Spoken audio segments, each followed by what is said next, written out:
Christ, Ave Maria. Oui, vraiment, il n'y a pas d'autre Dieu qu'en notre Dieu. Et je voudrais que nous l'acclamons très fort.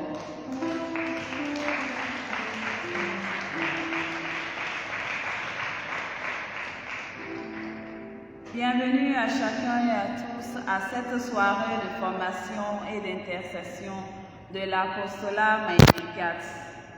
Nous souhaitons aussi la bienvenue à tous nos frères et sœurs qui nous suivent ici et de par le monde grâce aux différents réseaux sociaux. Nous sommes rassemblés ce soir au nom du Père et du Fils et du Saint-Esprit. Nous sommes à mi-parcours de notre marche dans ce temps de carême et le Seigneur nous invite à pardonner. Pardonnez à tous nos frères et sœurs, à tous ceux qui nous ont offensés. Pardonnez toutes les offenses que nous avons reçues. Lui-même nous en a donné l'exemple sur la croix en nous pardonnant au plus haut niveau de sa souffrance. Il a tout pardonné, il nous a aimés et pour nous, il a accepté de donner sa vie. Que le Seigneur nous aide nous aussi à pardonner réellement à nos frères et sœurs. Et nous lui demandons aussi pardon pour toutes nos fautes, pour toutes nos offenses, pour tout ce que nous avons fait et qui l'ont blessé. Que le Seigneur, dans sa grande miséricorde, nous pardonne et qu'il nous relève de tous nos péchés.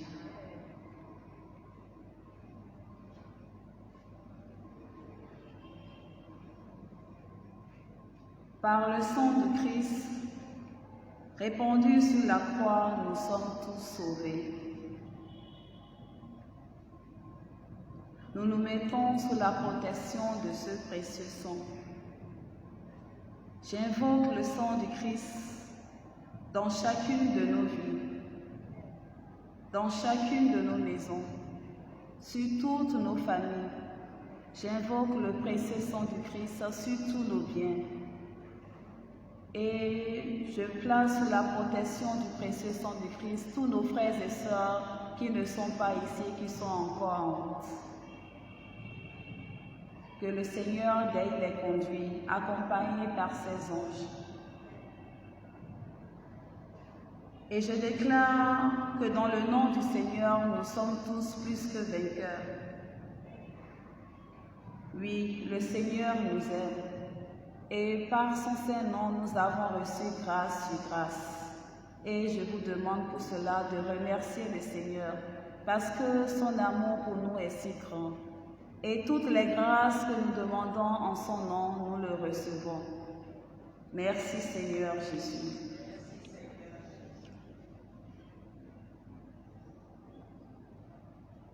Et que la protection, nous nous mettons aussi sous la protection maternelle de notre maman Marie. Elle qui a toujours surveillé sur chacun de nous. Elle qui nous a accompagnés partout. Nous nous mettons sous sa maternelle protection. Ô Marie conçue sans péché. Ô Marie conçue sans péché. Ô Marie conçue sans péché. Amen. Veuillez vous asseoir. Le thème de la formation de ce soir portera sur les tentations de Jésus dans le désert. Les tentations de Jésus dans le désert. Et nous avons la joie de recevoir parmi nous ce soir le révérend Père Hospice Nombimé, curé de la paroisse Saint-Henri de Rézouko. Je vous prie d'acclamer le Seigneur pour lui.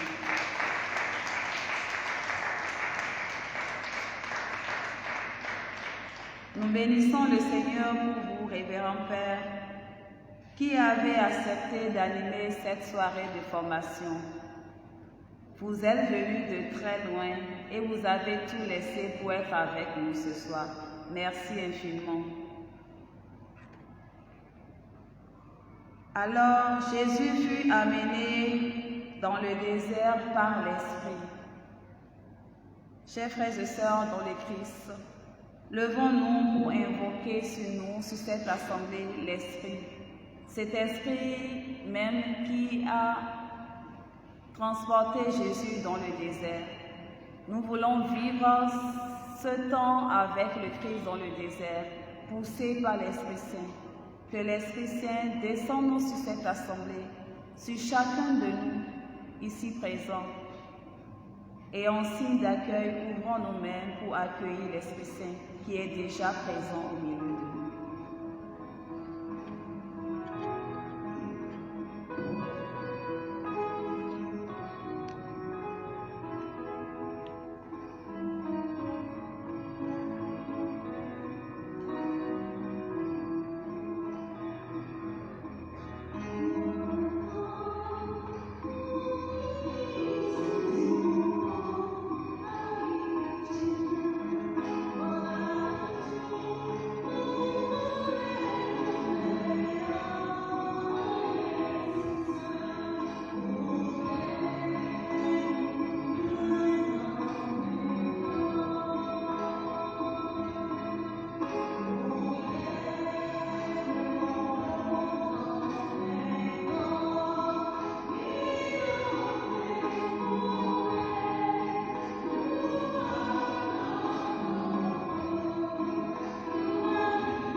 La paix et la joie du Christ.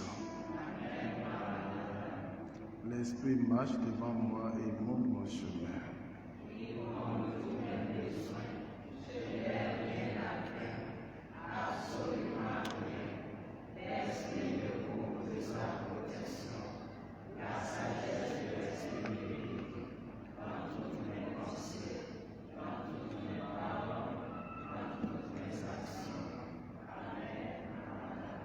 Gloire au Père et au Fils et au Saint-Esprit.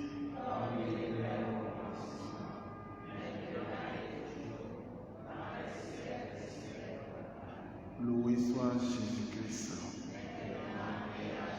Loué soit Jésus-Christ. Loué soit Jésus-Christ. Alors nous pouvons applaudir très fort Dieu.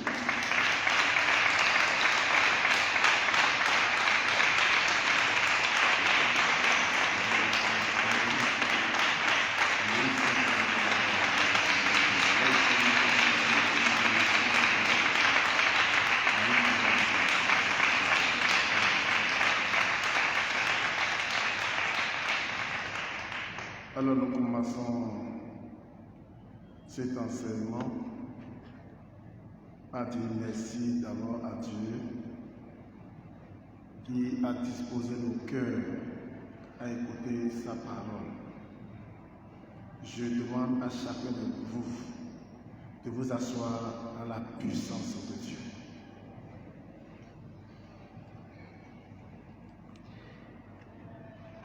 Bonsoir mes chers amis. Vous allez bien? Ça fait 1 an. C'est ça, non? Ça fait 1 an. Alors, au début de cet enseignement, je vais d'abord prier et penser à quelqu'un.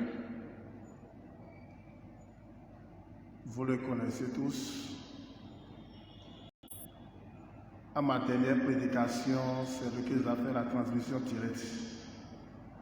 Je vais parler de notre frère Wanon, qui n'est plus au milieu de nous.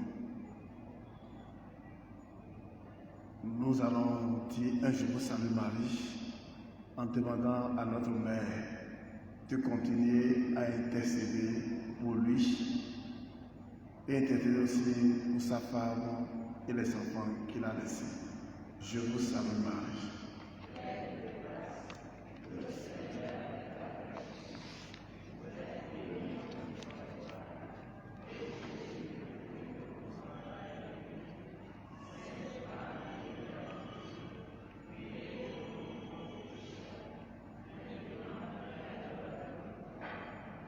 Gloire au Père et au Fils et au Saint-Esprit.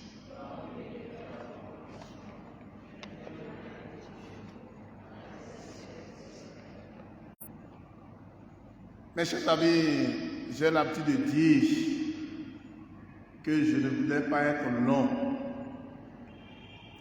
Mais je me suis rendu compte depuis 15 ans que c'est quand je dis que je ne vais pas être long que je suis long. Donc à vous, je dis que je serai long.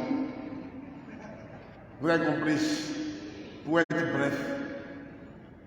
Parce que notre modérateur m'a dit que j'ai encore une messe tout à l'heure avec vous.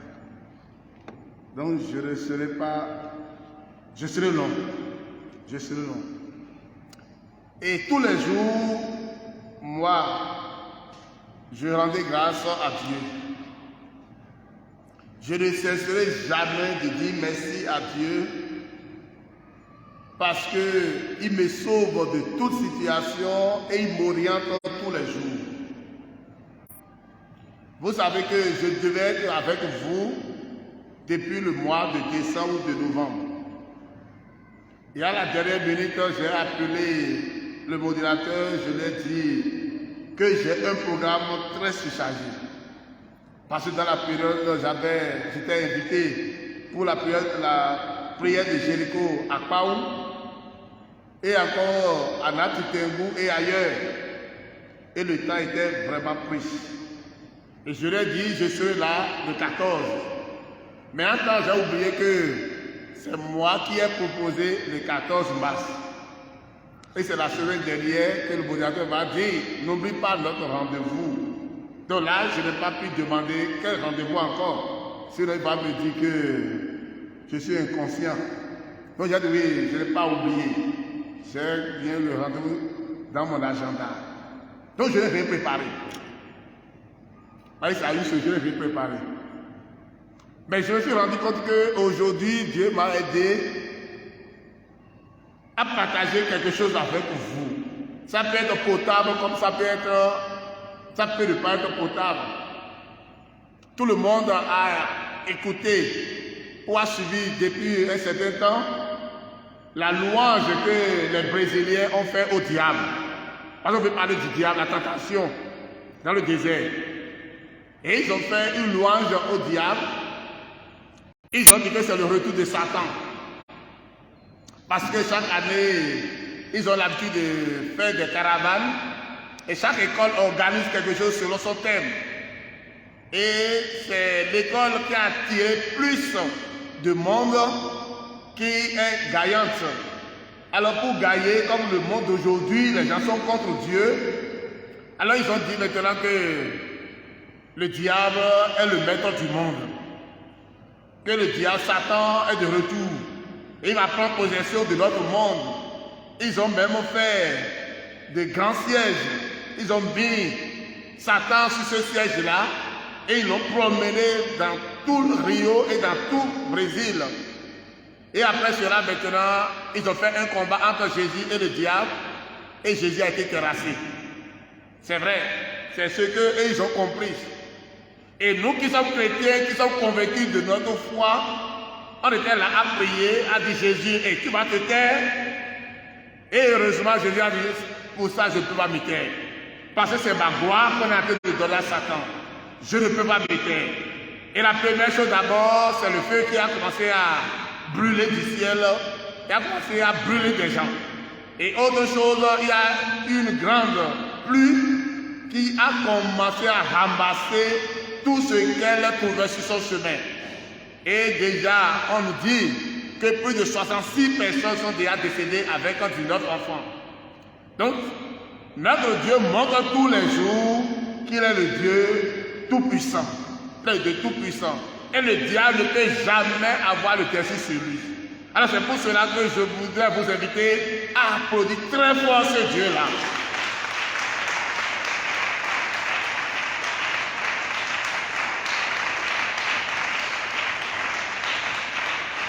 Si Dieu ne faisait rien, mes chers amis, c'est grave. C'est dégâts graves, c'est kilogrammes, c'est milligrammes. Si Dieu ne faisait rien. Parce que déjà, il y a 3 jours, un monsieur a écrit sur son véhicule le retour de Satan. Une nouvelle église, église de Satan. Il est resté dans un rond-point, il a commencé à chercher des adeptes.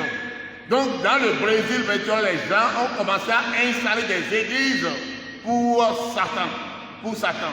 Mais avec ce qui est arrivé, et ce qui nous donne plus la joie, c'est que depuis hier, mais depuis avant-hier, tout le Brésil a commencé à chanter que Jésus est le plus fort. Jésus est le plus fort. Et vous allez les voir dans les rues. Ils se promènent dans les rues, ils chantent, tout le monde chante. Même ceux qui avaient dit que Satan a terrassé Jésus, ils ont vu que Jésus est le plus fort. Ils ont commencé à implorer maintenant la clémence, la bonté de Dieu. Dieu est fort. Vous ne vous êtes pas trompés. Vous avez bien choisi. Alors après son baptême, Jésus, rempli du Saint-Esprit, revint du Jourdain. Il fut conduit par l'Esprit dans le désert, où il fut tenté par le diable pendant 40 jours. Luc 4, versets 1 et 2.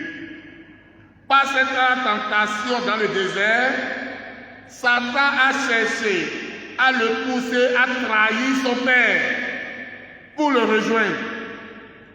On retrouve une tentation comparable en Matthieu 16, 21 à 23, où à travers Pierre, Satan tente Jésus à renoncer à la croix à laquelle il était destiné. Quand Jésus a annoncé sa passion et sa mort, Pierre a dit jamais que cela ne t'arrive. Donc Satan a voulu passer par Pierre pour que Jésus renonce à sa destinée, renonce à la croix. Et là, il a désobéi à son Père. Mais Jésus va refuser. Luc 4, 13 nous informe qu'après la tentation dans le désert, le diable s'éloigna de lui jusqu'à un moment favorable, ce qui semble indiquer que Jésus a encore été tenté par Satan par la suite, même si ce n'est pas rapporté. Le plus important est que, malgré ces tentations, Jésus est demeuré sans péché. Il n'a pas péché parce que la tentation n'est pas un péché. C'est la réponse à donner à la tentation qui est péché. Le fait que Jésus fut conduit par l'Esprit dans le désert montre clairement que Dieu avait ses raisons de permettre que Jésus soit tenté dans le désert. Il a permis. D'abord, pour que nous puissions avoir l'assurance d'avoir un souverain, sacrificateur, capable de compatir à toutes nos faiblesses et infirmités, comme le dit l'auteur de la lettre aux Hébreux, chapitre 4, verset 15. Parce qu'il fut lui-même tenté, comme nous, en toutes choses. La nature humaine de notre Seigneur le rendait à même de compatir à nos faiblesses parce qu'il était soumis également. En effet, comme il a souffert lui-même, lorsqu'il a été tenté, il peut secourir ceux qui sont tentés. Lui-même a vu, il a subi la tentation. Et il sait que dans la faiblesse, l'homme peut vraiment facilement tomber, se soumettre à la tentation. Et comme lui-même a déjà subi cette tentation, il sait comment nous secourir pour que nous ne tombions pas. Dans ce contexte, le mot grec traduit par tenter signifie mis à l'épreuve.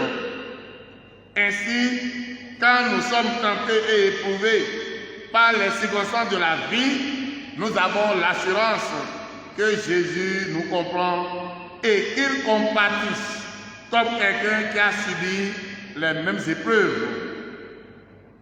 Les tentations de Jésus suivent trois modèles communs à tous les hommes. La première tentation est celle de la convoitise de la chair. Matthieu 4, versets 3 et 4, qui comprend tous les désirs physiques.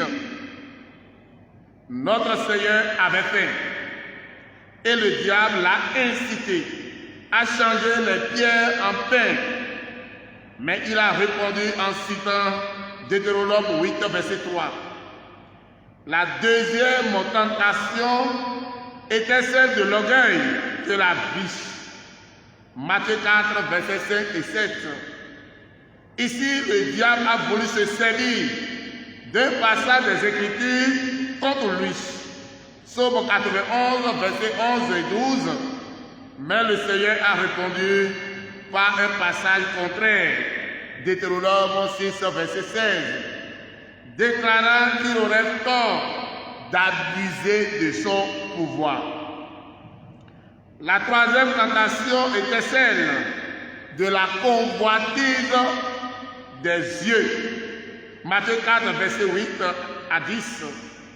C'était la meilleure voie possible vers la messianité, sans passer par la passion et la crucifixion pour lesquelles il était venu. Le diable qui contrôlait les royaumes du monde, comme l'a dit Saint Paul dans sa lettre aux Éphésiens, chapitre 2, verset 2, était prêt à tout donner au Christ pour obtenir son allégeance.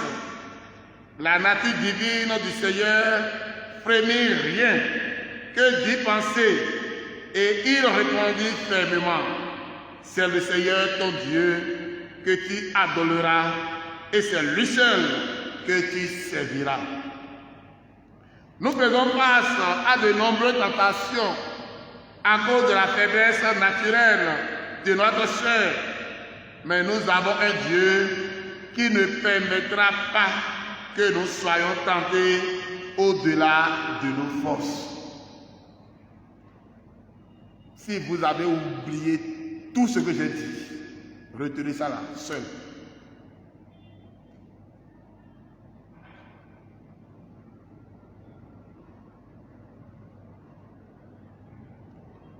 Dieu ne peut jamais nous soumettre à une tentation qui est au-delà de nos forces. Jamais. Et c'est compris. Et j'ai déjà dit au début que la tentation n'est pas un péché.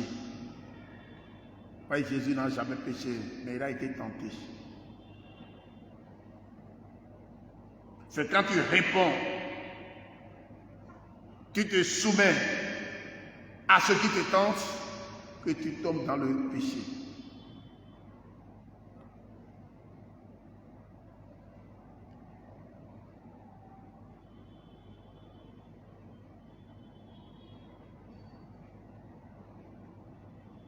Nous faisons face à de nombreuses tentations à cause de la faiblesse naturelle de notre chair. Mais nous avons un Dieu qui ne permettra jamais que nous soyons tentés au-delà de nos forces, mais préparera un moyen d'en sortir. Dieu nous donne toujours un moyen de fuir la tentation, de ne pas succomber. 1 Corinthiens 10, verset 13. Nous pouvons donc être victorieux et remercier le Seigneur de nous avoir délivrés de la tentation. Mais le tout dépendra de nous. Parce que Dieu nous a créés libres. Lui-même est libre. Et il nous laisse agir librement. En outre, les réponses de Jésus à la tentation nous montrent exactement comment nous devons répondre. Satan utilise la parole de Dieu. Il a été dit, si tu es vraiment fils de Dieu, si tu es vraiment fils de Dieu, orgueil. Si tu es vraiment fils de Dieu, si Jésus veut lui prouver qu'il est vraiment fils de Dieu, il va faire ce qu'il demande. Et là, Jésus s'est soumis à Satan. Il aurait péché. Mais Jésus va lui dire, l'homme n'a pas besoin seulement du pain pour vivre, mais il a besoin de la parole qui sort de la bouche du Seigneur.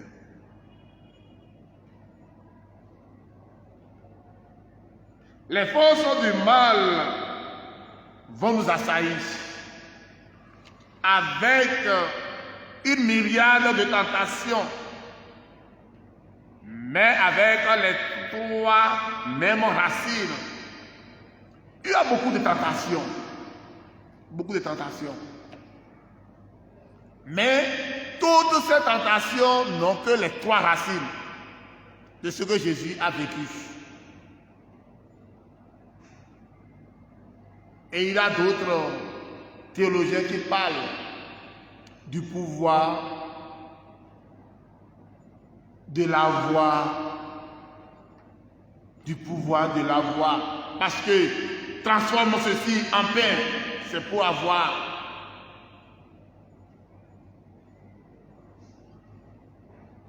Si regardez tout ce qu'il y a dans le monde, tout m'appartient. Si tu peux te mettre à genoux devant moi, je vais te donner tout. Avoir, pouvoir. Si tu es le Fils de Dieu, tu peux te jeter par terre. On a déjà dit que les anges vont te porter et tu ne vas jamais tomber. Tu vas montrer à tout le monde que tu es puissant. Orgueil. Donc toutes les tentations que l'homme peut connaître sur la terre n'ont que ces trois racines.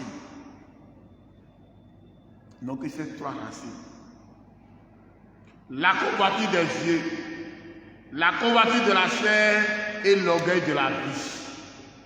1 Jean, chapitre 2, verset 16. Nous ne pouvons pas reconnaître et combattre cette tentation qu'en saturant nos cœurs et nos esprits de vérité. L'habit du soldat chrétien pour le combat spirituel comprend seulement une arme offensive, l'épée de l'esprit, qui est la parole de Dieu. L'épée de l'esprit, qui est la parole de Dieu. Éphésiens 6, verset 17. L'habit du soldat chrétien. Vous qui êtes devant moi, vous êtes des soldats chrétiens. Et votre habit pour le combat spirituel comprend seulement une arme offensive, une seule arme offensive, l'épée de l'esprit qui est la parole de Dieu. Une connaissance intime de la Bible nous permettra de remporter la victoire contre la tentation. C'est l'épée à la main.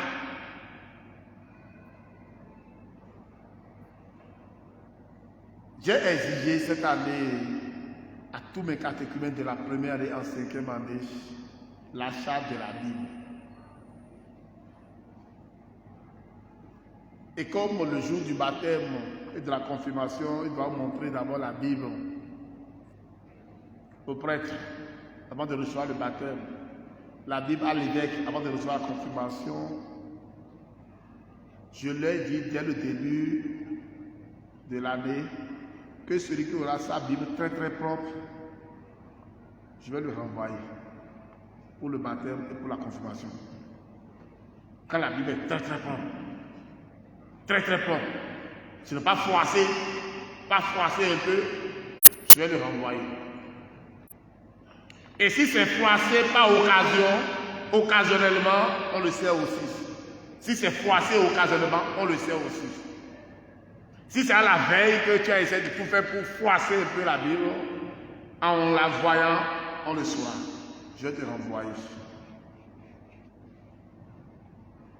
Et j'ai un confrère de Porto-Novo qui a créé un groupe Lire la Bible en un an, le père Joël Kouenou. Et je les ai mis dans le groupe pour qu'ils puissent lire la Bible, toute la Bible en un an. Vous voyez le père Soglo de Vénéré Mémoire, qui est un exégète, ce n'est pas un bibliste seulement, c'est un exégète. Donc celui qui a le doctorat en Bible, qui a fouillé le but, déchiré la Bible, nous disait un jour qu'il a lu la Bible 42 fois, toute la Bible 42 fois. Et la 43e fois, il s'est demandé s'il a vraiment lu la Bible. La 43e fois, toute la Bible, je vous dis, de la Genèse à l'Apocalypse, il a lu ça 42 fois. Et la 43e fois, c'est tout comme s'il n'a jamais lu la Bible. Parce que Dieu se révèle progressivement. Dieu se révèle progressivement. Donc, ayez du temps à la parole de Dieu. Et si vous avez la parole de Dieu sur vous, en vous, vous allez gagner tous les combats. Moi, depuis un certain temps, quand les gens viennent me voir pour prier, je t'écoute d'abord. Et avant de prier maintenant, je regarde tout ce que tu m'as raconté là. Je vois qu'est-ce qui correspond à une parole de Dieu dans la Bible. Et si j'arrive à avoir quelque chose qui correspond à ce que tu m'as raconté dans la Bible, c'est ça que je prends pour prier avec les gens. Parce qu'actuellement, on n'a plus le temps de faire une longue prière. Une prière de 30 minutes, 40 minutes, 50 minutes, 1 heure, avec les malades là. Non, on n'a plus de temps.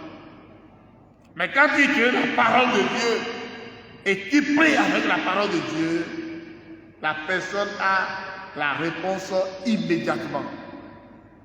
Immédiatement. Hier nuit, quand je venais, hier nuit, à Boycon, je préparais un peu cet enseignement. C'est hier que j'ai commencé à griffonner quelque chose. Donc j'étais allé à 23h30.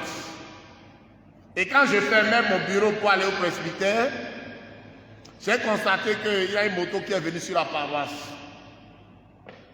Et là, en même temps, j'ai fermé la porte parce que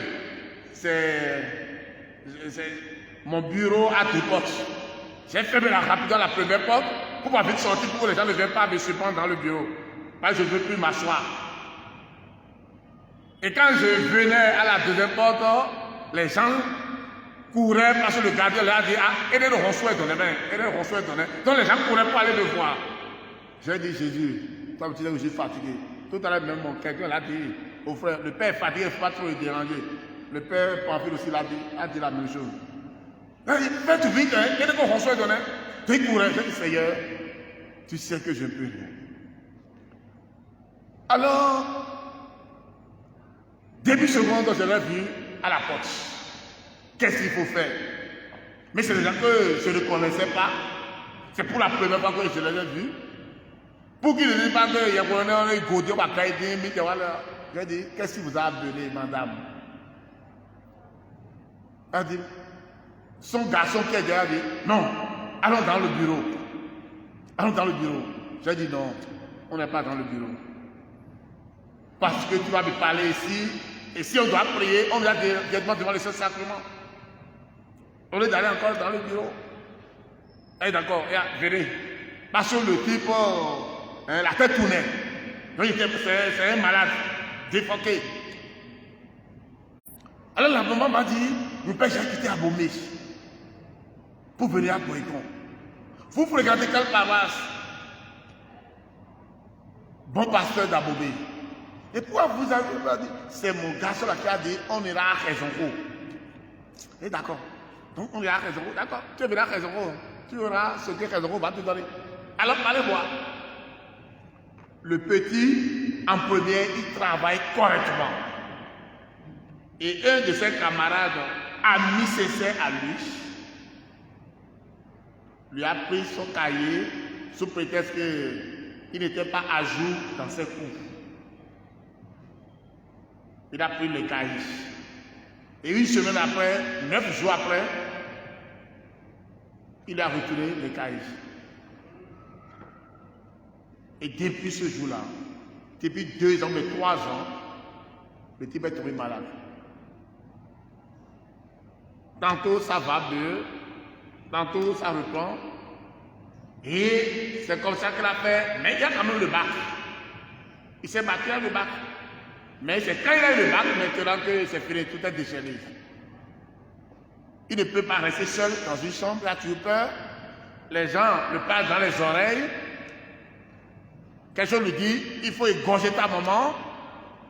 Il y a beaucoup de choses qui passent dans la tête. Hey. Alors j'ai dit, et tu es quelqu'un qui ça maintenant c'est la folie. Et au lieu d'amener la personne à Jacques ou de quoi, on l'amène sur une paroisse. Jésus, bon, il ne sait pas ce que j'ai fait.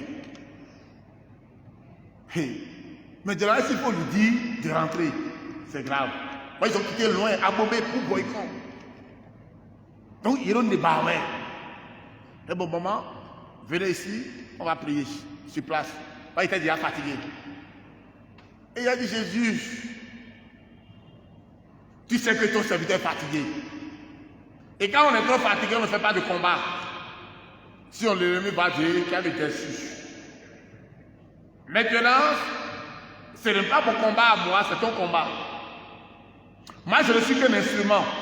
Et tu as béni ces 2 mains-là qui te font descendre dans le corps, dans le pain, et ça devient ton corps.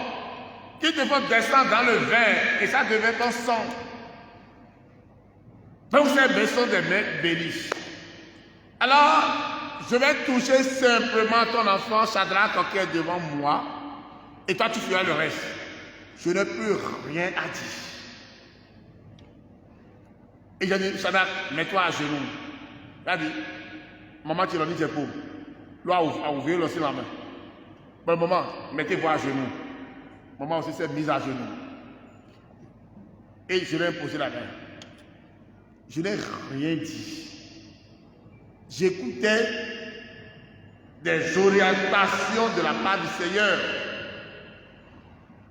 Et à un moment, le Seigneur m'a dit, laisse-le, je l'ai touché. Elle a dit, mon père, est-ce que tu n'avais pas imposé la main à mon maman? Il a dit, oui, je viens. Qu'est-ce que tu as senti? Non, non, c'est tout comme si tu as mis un serpent dans ma tête. Parce qu'il y a quelque chose qui a circulé de ma tête, qui a circulé dans tout le corps jusqu'en bas. Je n'ai pas mis de serpent dans ta tête. Mais le Seigneur t'a envoyé sa force et tout ce qui était dans ta tête là, qui te tournait la tête, c'est parti. Tu te retrouves comment? Et j'ai commencé à être lucide et je n'ai plus peur. Et j'ai imposé les mains à la maman, simplement, demi-seconde. J'ai dit, maman, reçois aussi ta bénédiction. Merci. Le monsieur là a dit à la maman, on lui a dormi devant le Saint-Sacrement parce que Dieu a fait pour moi une grande merveille.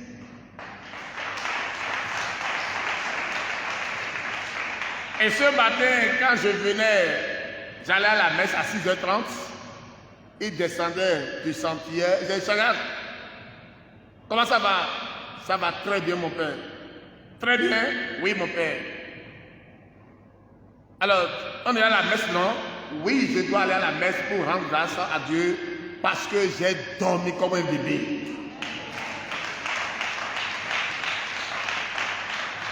J'ai dormi comme un bébé. Donc notre Dieu est toujours vivant. Je l'ai dit, je suis fatigué. Et quand on est fatigué, on ne fait pas de combat. Sinon, l'ennemi va te terrasser. Et il m'a compris. Il m'a compris. Alors quels sont les dangers liés à ces trois tentations? Premier danger, se laisser dominer par le règne de la voix. Se laisser dominer par le règne de la voix. Si tu es le Fils de Dieu, ordonne que ces pierres se changent en pain.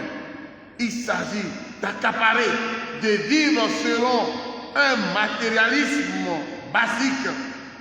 On reconnaît là le postulat du libéralisme pour lequel nous sommes des monades, mais uniquement pour le calcul rationnel au sujet des meilleurs choix à effectuer pour parvenir à l'extase matérielle.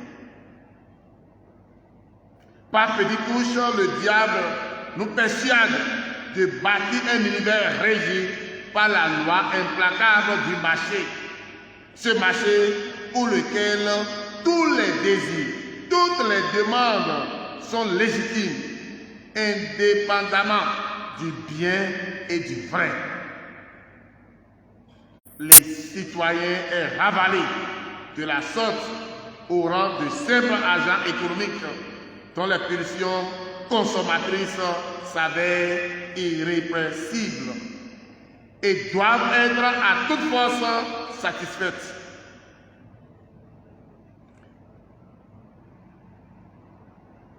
Le second danger nous fait passer de l'avoir au paraître.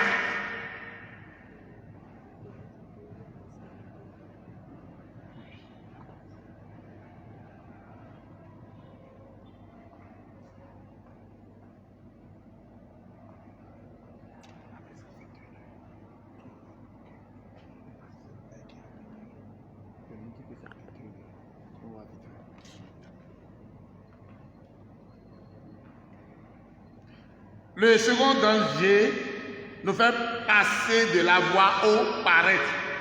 Maintenant, le but consiste à épater la galerie, de sorte à rayer sur les esprits. Le diable emmène Jésus en haut du temple et lui dit, si tu es le Fils de Dieu, jette-toi en bas. Beau miracle en perspective. Nous aussi ne sommes-nous pas tentés d'en mettre plein la vue à nos semblables sur les réseaux sociaux par exemple pour flatter notre petit moi et conforter notre position avantageuse dans l'esprit des autres. Rayon des apparences, star du petit écran porté au pinacle. Soin du corps pour montrer à tout le monde qui on est. Tout occupé à nous mirer dans nos miroirs et dans les yeux des autres, en quête d'une improbable reconnaissance, nous passons à côté des richesses du Christ.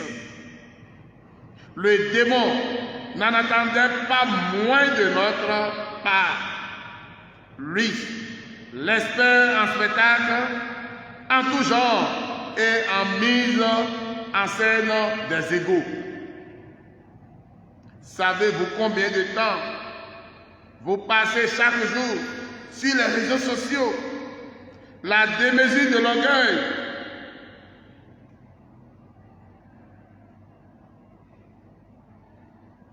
Hier, je regardais TikTok. Est-ce que tout ça, ce n'est pas inventé par le diable? Je regardais le TikTok et je voyais des femmes qui tournent leurs fesses et c'est les fesses qu'elles montrent aux autres. Pour montrer combien de fois, je ne sais pas si c'est pour montrer combien de fois elles sont belles ou bien combien de fois elles ont une ronde derrière, je ne sais pas. Et quand j'ai dit ça, c'est le diable en déplacement. C'est vrai qu'il y a de belles choses qui passent sur TikTok. Vous voyez le père, bienvenue, Coupeau de Port-Trouveau, qui chante, qui exécute de très beaux chants sur le TikTok, qui loue Dieu sur TikTok, c'est bon. Mais il y a d'autres, vraiment, nous perdons un coup de route en pire. Nous mettons dans baie, et dans sa coudron, on a Dieu, nous avons et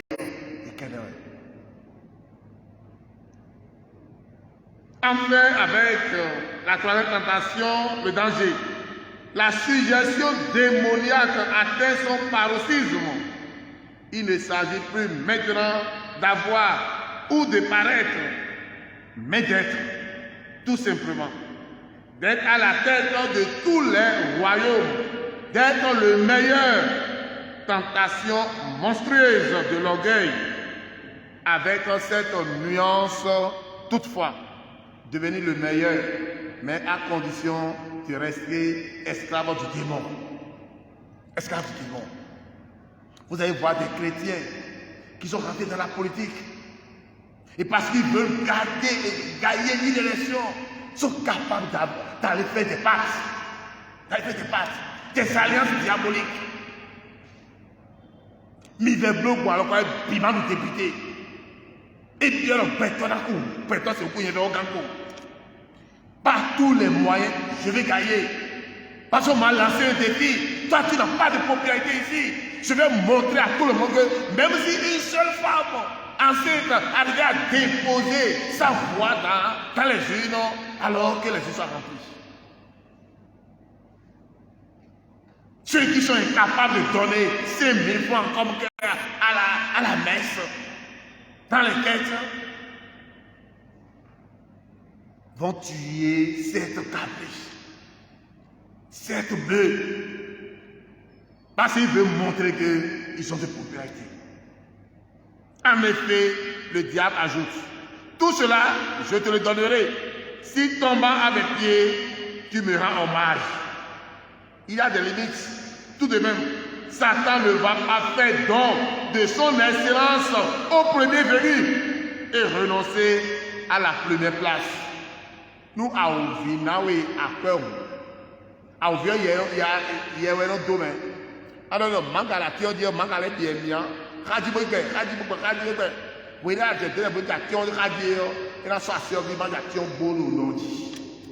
Et Saint-Ian sort de l'Oura dans sa méditation des 2 étendards des exercices spirituels reprendra cette gradation. Le premier degré de la tentation, ce sont les richesses. Le second, les honneurs Le troisième, l'orgueil. Et je m'arrête là. Je voudrais que vous reteniez ce que Saint Ignaz de Loyola a dit. Le premier degré de la tentation, les richesses. Donc, bah, le second, les honneurs. Et le troisième, l'orgueil. Mes frères, mes sœurs, le diable se fait oublier pour mieux manipuler. Ainsi, en nous proposant de méditer le récit des tentations de Jésus au désert, l'Évangile ne se propose pas seulement d'expliciter ce à quoi la rédemption opérée jadis par le Christ a dit non. Il nous renseigne également sur les idoles qui travaillent nos cœurs, car ces trois suggestions démoniaques, en faisant le siège des esprits sous des dehors chatoyants, sont malheureusement plus actuelles que jamais. De plus, leur nocivité est accrue par la conviction partagée par nos contemporains que le diable est un mythe inventé de toutes pièces. Mais Dieu nous a donné la force de le dominer. Si tu as Jésus, tu gagneras. Le Seigneur soit avec nous.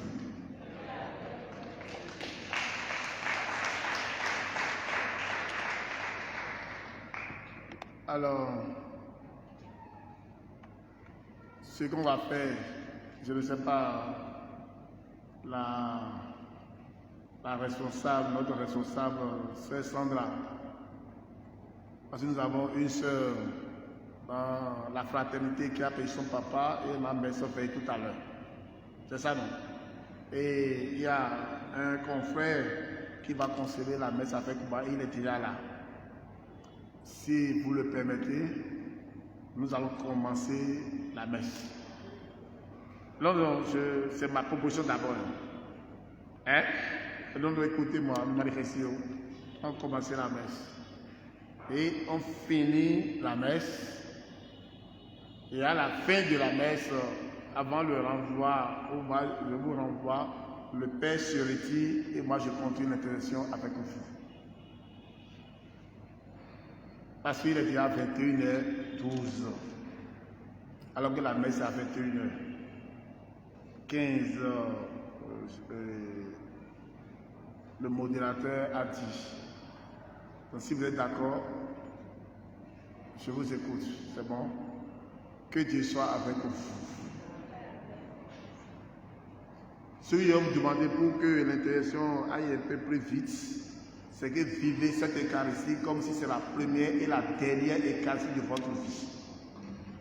Si nous sommes vraiment remplis de Dieu, nous allons voir la gloire de notre Dieu.